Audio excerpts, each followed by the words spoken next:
This video sponsor by SPO digital marketing. எஸ்பிஓவில் work பண்ணணும் அப்படின்னா ஃபேஸ்புக், இன்ஸ்டாகிராம், ஷேர்சாட், யூடியூப் இதை நல்லா யூஸ் பண்ண தெரிஞ்சிருந்தாலே போதும். நீங்களும் எஸ்பிஓவில் ஒர்க் பண்ணணும்னு நினச்சிங்கன்னா ஸ்க்ரீனில் கொடுத்துருக்க நம்பருக்கு வாட்ஸ்அப் பண்ணுங்கள். ஃபுல் டீட்டெயில் அவங்க சொல்லுவாங்க. பண்ணாதீங்க பெரிய தப்பு. தினம் ₹300 சம்பாதிக்க அரிய வாய்ப்பு. இன்ஸ்டாகிராம், ஃபேஸ்புக் பயன்படுத்த தெரிந்தால் போதும். Content post and content publishing மூலமா தினம் ₹300 சம்பாதிக்கலாம். இந்த வேலை செய்ய 5 நிமிடம் போதும். Work training support, group communication support, all language customer live chat support, முக்கியமா சொந்தமா ஒரு பிசினஸ் ஸ்டார்ட் பண்ற அளவுக்கு உங்களால கற்றுக்கொள்ளவும் முடியும், சம்பாதிக்கவும் முடியும். இந்த வேலை வாய்ப்பு வழங்குவது 5 வருடத்திற்கு மேல ரன் ஆகிட்டு இருக்க நம்ம தமிழ்நாட்டு company school of business organisation private limited. மேலும் விவரங்களுக்கு டிஸ்கிரிப்ஷன்ல கொடுத்திருக்க நம்பருக்கு வாட்ஸ்அப் பண்ணுங்க. இந்த வீடியோவில் நம்ம என்ன பார்க்க போகிறோம்னா கிவி பழத்தோட நன்மைகள் மற்றும் பயன்கள் வாங்க பார்க்கலாம். கிவி பழத்தில் வைட்டமின் சி, கேஇ மற்றும் நார்ச்சத்து போன்ற ஊட்டச்சத்துக்கள் அதிகமாக இருக்குது. இதனால் இது நோய் எதிர்ப்பு சக்திக்கு அதிகப்படுத்துறதுக்கு உதவியாக இருக்குது. அது மட்டும் இல்லாமல் செரிமானத்துக்கு இது முக்கிய பங்கு வகிக்குது. இதில் நார்ச்சத்து இருக்கிறனால செரிமானத்தை மேம்படுத்தக்கூடிய சத்து இதில் இருக்குது. இதய ஆரோக்கியத்துக்கு கிவி பழம் ரொம்ப முக்கியமானது. தோல் ஆரோக்கியத்திற்கும் கிவி பழம் ரொம்ப ஒரு முக்கியமாக இருக்குது. இதில் ஊட்டச்சத்து வைட்டமின் சி, கே இருக்கிறனால, நார்ச்சத்து இருக்கிறனால இதில் அதிக அளவு ஊட்டச்சத்து இருக்குது. கிவி பழம் நோய் எதிர்ப்பு சக்தியை அதிகப்படுத்துறதுக்கும் செரிமானத்தை மேம்படுத்துறதுக்கும் இது முக்கிய ஒரு பழமாக இருக்குது. கிவி பழத்தை சீன நெல்லிக்காய் என்று அதை ஒரு பேரை சொல்லி அழைப்பாங்க. அது மட்டும் இல்லாமல் துடிப்பான பச்சை சதையும் தனித்துவமான சுவையும் பெயர் ஒரு சிறிய அளவுக்கு ஊட்டச்சத்து இருக்கிற நிறைந்த பழமாக கிவி பழம் இருக்குது. கிவி பழத்தில் குறைஞ்ச அளவு கலோரியும் அதிக அளவு நார்ச்சத்து இருக்கிறனால எடையை குறைக்கிறதுக்கு இந்த பழம் முக்கிய ஒரு பழமாக இருக்குது. கிவி பழம் எலும்பு ஆரோக்கியத்திற்கு ஒரு பாரம்பரியமான ஒரு பழமாக இருக்குது. இதில் என்னன்னு பார்த்தீங்கன்னா பொட்டாசியம், மக்னீசியம் மற்றும் பாஸ்பரஸ் நல்ல மூலமாக இருக்கிறதுனால இது தசை செயல்பாடு மற்றும் எலும்பு சம்மந்தப்பட்ட பிரச்சனைகளுக்கு குறைக்கிறதுக்கு ஒரு நல்ல பழமாக இருக்குது.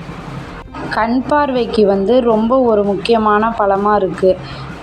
கண் ஆரோக்கியத்திற்கு கிவி பழம் ஒரு நல்ல ஒரு பழமாக எடுத்துக்கலாம். அது மட்டும் இல்லாமல் சர்க்கரை அளவை கட்டுப்படுத்துறதுக்கு கிவி பழத்தில் உள்ள நார்ச்சத்து சர்க்கரை அளவை கட்டுப்படுத்த உதவுது. அது மட்டும் இல்லாமல் நீரிழிவு நோயாளிகள் அல்லது அவர்கள் இரத்த குளுக்கோஸ் அளவை கட்டுப்படுத்த விரும்புவோர் இதை தாராளமாக இதை பயன்படுத்தலாம். அலர்ஜி எதிர்ப்பு பண்பு இந்த பழத்தில் இருக்குது. இப்போ உடலில் ஏற்படக்கூடிய அலர்ஜியை குறைக்கக்கூடிய தன்மை கிவி பழத்தில் இருக்குது.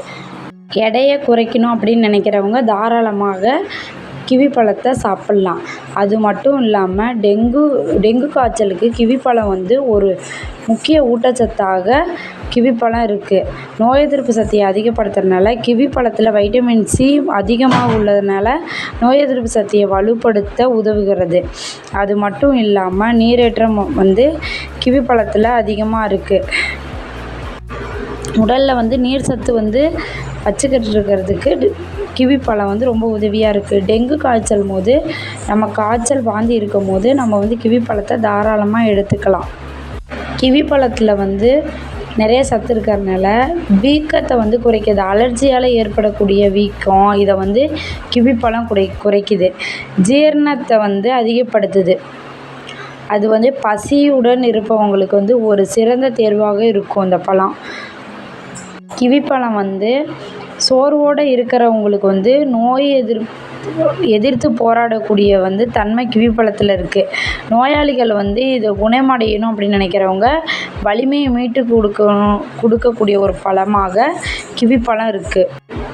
கிவி பழத்தை எப்படி சாப்பிட்லாம் அப்படின்னு பார்த்தோம்னா இதை சிறு துண்டுகளாக வெட்டி இது ஒரு சிற்றுண்டியாக சாப்பிட்டு வரலாம். வாழைப்பழம் அப்புறம் கீரை இதோடு சேர்த்து கிவி பழத்தை இணைத்து சாப்பிட்டு வரலாம். நம்ம சாலட் செய்யும் போது கிவி பழத்தை தாராளமாக அதோடையும் இது பண்ணி சாப்பிட்டு வரலாம். அப்புறம் கீரை சாலட்டில் போடலாம். அப்புறம் இனிப்புக்கு இனிப்பு இந்த தயிர், ஐஸ்கிரீம் இதிலெல்லாம் கிவி பழத்தை போட்டு சாப்பிட்லாம். இந்த வீடியோவில் கிவி பழத்தோட நன்மைகள் மற்றும் பயன்கள், அது மட்டும் இல்லாமல் இது எப்படி சாப்பிட்லாம் அப்படின்னு இந்த வீடியோவில் நம்ம தெரிஞ்சுக்கிட்டோம். இந்த வீடியோ உங்களுக்கு பிடிச்சிருந்தா ஷேர் பண்ணுங்கள், கமெண்ட் பண்ணுங்கள், சப்ஸ்கிரைப் பண்ணுங்கள். மறக்காமல் சேனலை சப்ஸ்கிரைப் பண்ணிக்கிறேன். தேங்க்யூ.